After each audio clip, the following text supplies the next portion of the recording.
बहुत short notice पे आप लोग यहाँ पहुँचे, इसके लिए मैं आप सबका आभार व्यक्त करता हूँ। अभी आज अलीगढ़ जिस वजह से मुझे आना पड़ा है और आपसे जब मैं अपनी बात रखता हूँ तो उसमें दो महत्वपूर्ण बिंदु ये हैं। पहला, उत्तर प्रदेश में जिस तरह की कानून व्यवस्था और उस कानून व्यवस्था में दलितों, पिछड़ों, मुसलमानों, अन्य धार्मिक अल्पसंख्यकों को जिस तरह का हमला लगातार हो रहा है, आरोपी एसी के कमरे में सो रहे हैं और पीड़ित जो है न्याय के लिए गली गली चक्कर काट रहा है और न्याय नहीं मिल रहा। रोज उत्तर प्रदेश में बहन बेटियों का अपमान हो रहा है, मारा जा रहा है, जलाया जा रहा है, कमजोर वर्गों को पेड़ पे लटकाया जा रहा है मार मार के। कोई इनको पूछने वाला नहीं, कोई सुनने वाला नहीं। कुछ दिनों पहले ऐसी एक घटना यहाँ हमारे पार्टी के सम्मानित राष्ट्रीय कोर कमेटी के साथी पूर्व मंत्री चौधरी महेंद्र सिंह जी और उनके परिवार के साथ भी इस तरह की घटना घटित हुई। उल्टा किस दबाव में, हालांकि मैं तो ये मानता हूं कि पुलिस को किसी का दबाव नहीं लेना चाहिए, उनको न्याय संगत काम करना चाहिए। किस दबाव में उल्टा पीड़ित परिवार पर मुकदमा दर्ज कर दिया गया, ये चिंता का विषय था। सीनियर अधिकारियों से हमारी बात हुई, मुझे विश्वास है कि वो बिना किसी दबाव के न्यायपूर्ण कार्य करेंगे और जो झूठे मुकदमे किए गए हैं, चाहे चौधरी महेंद्र सिंह जी या अन्य किसी कार्यकर्ता के खिलाफ, उन मुकदमों को वापस लें, क्योंकि हम अपने कार्यकर्ताओं को अकेला नहीं छोड़ेंगे और ना ही हम इनको किसी तरह का इनके साथ दुर्व्यवहार या किसी तरह की जो है प्रशासन या पुलिस द्वारा कोई इस तरह की कार्रवाई करने की कोशिश की जाएगी तो हम लोग उसका डटकर सामना करेंगे। हम लोग अपनी पार्टी के सभी नेताओं के साथ करेंगे। कल अलीगढ़ में जो हुआ वो भी आपसे छिपा हुआ नहीं।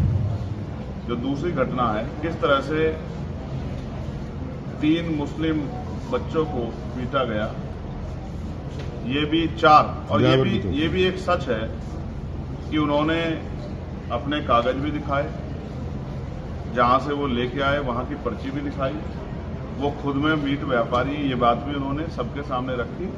लेकिन फिर भी एक भीड़ ने जिस तरह से उनके ऊपर टूट पड़कर, और उनकी हालत देखने के लिए अभी मैं जाने वाला हूँ। अभी जब हम सीधे जा रहे थे तो पता लगा था कि डॉक्टर उनको चेक कर रहे हैं, इसलिए मैंने सोचा कि थोड़ा सा रुक जाते हैं। उनके सरों पर जिस तरह के घाव हैं, जिस तरह मुझे पार्टी के पदाधिकारी द्वारा बताया गया, उनके बॉडी पर जिस तरह के निशान हैं, जिस तरह की मारपीट उनसे की गई, मैं ये मानता हूं कि ये कानून व्यवस्था पे एक बहुत बड़ा धब्बा है। ये भी बताया गया कि पुलिस की मौजूदगी में सब चीजें हुई। अगर आप ये सरकार भीड़ द्वारा व्यवस्था चलाना चाहती है तो ये संविधान पे बहुत बड़ा हमला है। कानून व्यवस्था की चलाने की जिम्मेदारी एडमिनिस्ट्रेशन पे, पुलिस पे और सरकार के ऊपर है। कोई भी भीड़ किसी को मार दे, पीट दे, हालांकि सत्य है कि उन पर कार्रवाई हो जाएगी, लेकिन उन बच्चों को कहां से वापस लाएंगे, उनके परिवार का क्या होगा। पिछली कई ऐसी घटनाएं हुई हैं जहां धर्म के नाम पे, जाति के नाम पर या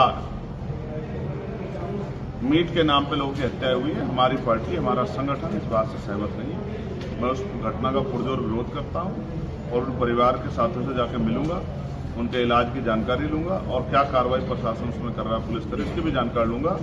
और जो आरोपी हैं उन पर सख्त से सख्त कार्रवाई की जाए, इसके लिए भी जो है पुलिस प्रशासन से और सरकार से मांग करूंगा, क्योंकि आज उनके साथ है, कल किसी और के साथ होगा। अगर हमने इस हिंसा को नहीं रोका, भीड़ द्वारा जो भीड़ की शक्ल में जो हिंसा की जा रही है, इसको नहीं रोका तो कल किसी की भी जान को नुकसान हो सकता है। आप भी पत्रकार साथी हैं, आप भी जनता की आवाज उठाते हैं। किसी दबंग को, किसी सामंत को पसंद नहीं आया तो आप पे भी हमला कर सकता है। तो ये लोकतंत्र और संविधान पे जो हमला है, इस पे चुप रहना, इसको बढ़ावा देना। इसलिए दोनों घटनाएं चिंता का विषय है और हमारी पार्टी का स्टैंड है कि हम किसी भी अन्याय पर चुप नहीं रहते। हम इस अन्याय का मुकाबला करेंगे, सड़कों पे करना पड़ा सड़कों पे, और जब पार्लियामेंट चलेगी पार्लियामेंट में भी इस अन्याय के खिलाफ हम लोग जोर शोर से आवाज उठाएंगे।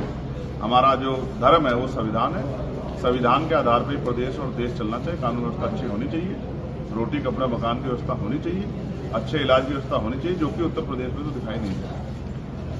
मैं इसी बात के साथ अपनी बात को खत्म करता हूँ। और कोई आपका सवाल? अध्यक्ष जी, एक यूट्यूबर के साथ में भी उसी क्षेत्र में मारपीट की गई, उनका ही वीडियो सोशल मीडिया पर वायरल हुआ, वो भी दलित समाज से आते थे और लिहाजा पुलिस ने कहा कि छेड़छाड़ का मामला है, फिर जेल भी भेज दिया गया। मैं फिर आपको स्पष्ट कर दूं, मैं भीड़ द्वारा हिंसा की बात आपसे क्यों कह रहा हूँ? अगर किसी ने कोई अपराध किया तो पुलिस उसको गिरफ्तार करे, कोर्ट उसको सजा दे। लेकिन सोचिए कल अगर कोई और जो है इस अपराध को, इस तरह के अपराध को किसी पर आरोप लगा के, क्या आरोप लगा के आप किसी को पीटने का ठेकेदारी ले सकते हैं क्या? आपने आरोप लगाया, आप कोर्ट है क्या? आप पुलिस है क्या? आप जज है क्या कि आप ही तय कर दो कि सजा क्या होगी? तो इस तरह की हिंसा का हम लोग समर्थन नहीं करते। और हिंसा करने वालों को मैं सचेत करना चाहता हूँ कि भारत का संविधान और भारत का कानून सभी के खिलाफ कार्रवाई करता है, चाहे वो कोई बहुत बड़े परिवार का हो, चाहे बहुत बड़ी पॉलिटिकल पार्टी से जुड़ा हुआ हो, या उसका समाज सामंतवाद को मानता हो। ऐसे हर आदमी पर कार्रवाई होती है। ये आज नहीं तो कल होगी। ऐसा तो नहीं कि हमेशा सरकार एक ही बनी रहेगी। लोकतंत्र में जनता जिसको मौका देती है वही आगे बढ़ जाता है। हमने इन दलों को पिछड़ते भी देखा है। तो अब जनता आजाद समाज पार्टी पर भी देख रही है। आजाद समाज पार्टी का 2 सीटों पर लड़के सांसद ही बना है। अगर यहाँ की जनता ने आजाद समाज पार्टी को आशीर्वाद दे दिया तो फिर इस तरह के आरोप करने वाले, हिंसा करने वाले लोग, फिर क्या उनको सजा नहीं मिलेगी? तो उनको भी सजा मिलेगी। हम कानून को मानने वाले लोग हैं, संविधान को मानने वाले लोग हैं, बहन बेटियों का सम्मान करने वाले लोग हैं। ना किसी इस तरह की घटना का समर्थन करते और ना ही इस तरह की मारपीट को, हिंसा को सही मानते हैं। वरना हम पे भी बहुत बड़ा हजूम है।